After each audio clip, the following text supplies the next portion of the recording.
जय बजरंग बली जी। जय श्री शनिदेव जी। नमस्कार दोस्तों, आप सभी का हार्दिक अभिनंदन और स्वागत है हमारे YouTube चैनल जीवन रचना में। दोस्तों, शनिदेव के नाम से ही हर व्यक्ति डरने लगता है, भयभीत होने लगता है। शनि की दशा एक बार शुरू हो जाए तो 7.5 साल बाद ही पीछा छोड़ती है।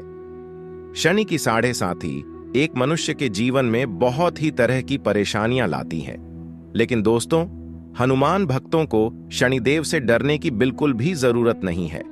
कलयुग काल शुरू होते ही शनिदेव यानी शनि की ग्रह दशा ने हनुमान जी को भी डराना चाहा था, लेकिन मुंह की खानी पड़ी। आइए इस कथा के माध्यम से जानते हैं कैसे शनिदेव ने हनुमान जी को डराना चाहा और फिर उन्हें पछताना पड़ा। महान पराक्रमी हनुमान जी अमर हैं। पवन पुत्र हनुमान रघुकुल के कुमारों यानी लव कुश के कहने से प्रतिदिन अपनी आत्मकथा का कोई न कोई भाग उन्हें सुनाया करते थे। उन्होंने कहा कि मैं एक बार संध्या समय अपने आराध्य श्री राम का स्मरण करने लगा तो उसी समय ग्रहों में पाप ग्रह मंद गति सूर्य पुत्र शनिदेव मेरे पास पधारे। वह अत्यंत कृष्ण वर्ण के भीषणाकार थे। वह अपना सिर प्रायः झुकाए रखते हैं। जिस पर अपनी दृष्टि डालते हैं उसका जीवन कष्ट से भरकर नष्ट हो जाता है। शनिदेव हनुमान जी के बाहुबल और पराक्रम को भली भांति नहीं जानते थे। हनुमान जी ने उन्हें लंका में रावण के बंधन से मुक्त किया था। वह हनुमान जी से विनयपूर्वक किंतु कर्कश स्वर में बोले, हनुमान जी, मैं आपको सावधान करने आया हूं। त्रेता युग की बात दूसरी थी, अब कलयुग प्रारंभ हो गया है। भगवान वासुदेव ने जिस क्षण अपनी अवतार लीला का समापन किया, उसी क्षण से पृथ्वी पर कलयुग का प्रभुत्व हो गया। यह कलयुग है। इस युग में आपका शरीर दुर्बल और मेरा बहुत बलिष्ठ हो गया है। अब आप पर मेरी 7.5 की दशा प्रभावी हो गई है। मैं आपके शरीर पर आ रहा हूं। शनिदेव को इस बात का तनिक भी ज्ञान नहीं था कि रघुनाथ के चरणाश्रितों पर काल का प्रभाव नहीं होता। प्रभु श्री राम जिनके हृदय में एक क्षण को भी आ जाते हैं, काल की कला वहां निष्प्रभावी हो जाती है।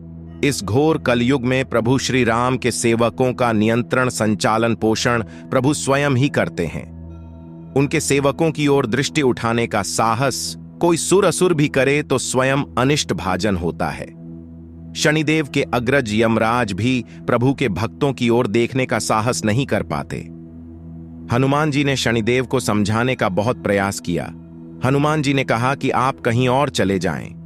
ग्रहों का प्रभाव पृथ्वी के मरणशील प्राणियों पर ही पड़ता है। मुझे अपने आराध्य प्रभु श्री राम का स्मरण और भजन करने दें। मेरे शरीर में श्री रघुनाथ जी के अतिरिक्त दूसरे किसी को स्थान नहीं मिल सकता। लेकिन शनिदेव को इससे संतोष नहीं मिला और वह अपनी जिद पर खड़े रहे। वह बोले, मैं सृष्टिकर्ता के विधान से विवश हूं। आप पृथ्वी पर ही रहते हैं, अतः आप मेरे प्रभुत्व क्षेत्र से बाहर नहीं हैं।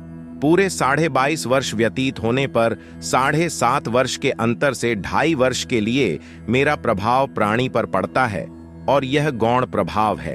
आप पर मेरी 7.5 आज और इसी समय से प्रभावी हो रही है। मैं आपके शरीर पर आ रहा हूं। इसे चाहकर भी टाल नहीं सकते। फिर हनुमान जी कहते हैं, जब आपको आना ही है तो आइए।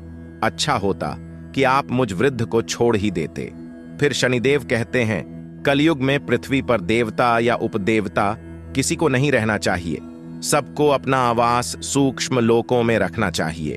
जो व्यक्ति देवता या उपदेवता पृथ्वी पर रहेगा उसे कलयुग के प्रभाव में रहना होगा और उसे मेरी पीड़ा भोगनी पड़ेगी। सभी ग्रहों में से मुझे अपने अग्रज यम का कार्य मिला है। मैं मुख्य मारक ग्रह हूं और मृत्यु के सबसे निकट वृद्ध होते हैं। अतः मैं वृद्धों को कैसे छोड़ सकता हूं।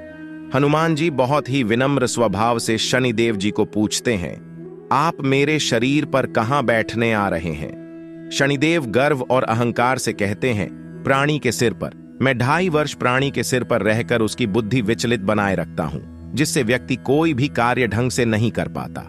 मध्य के 2.5 वर्ष उसके पेट में स्थिर रहकर उसके शरीर को अस्वस्थ बनाता हूं।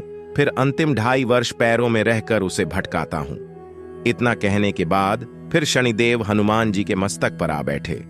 शनिदेव अपने इस कार्य से बहुत प्रसन्न थे। कुछ समय बाद हनुमान जी के सिर पर खाज हुई। इसे मिटाने के लिए हनुमान जी ने बड़ा पर्वत उठाकर सिर पर रख लिया। और उस पर्वत से अपने सिर की खाज मिटाने लगे। हनुमान जी द्वारा सिर पर पर्वत रखते ही शनिदेव चिल्लाते हैं और कहते हैं, हनुमान जी, यह आप क्या कर रहे हो? फिर हनुमान जी कहते हैं, जैसे आप सृष्टिकर्ता के विधान से विवश हैं, वैसे मैं भी अपने स्वभाव से विवश हूं। मेरे मस्तक पर खाज मिटाने का यही उपचार है। और हनुमान जी बहुत ही विनम्र स्वभाव से शनिदेव को कहते हैं कि हे शनिदेव, आप अपना कार्य करें और मैं अपना कार्य कर रहा हूं। ऐसा कहते ही हनुमान जी ने दूसरा पर्वत उठाकर सिर पर रख लिया।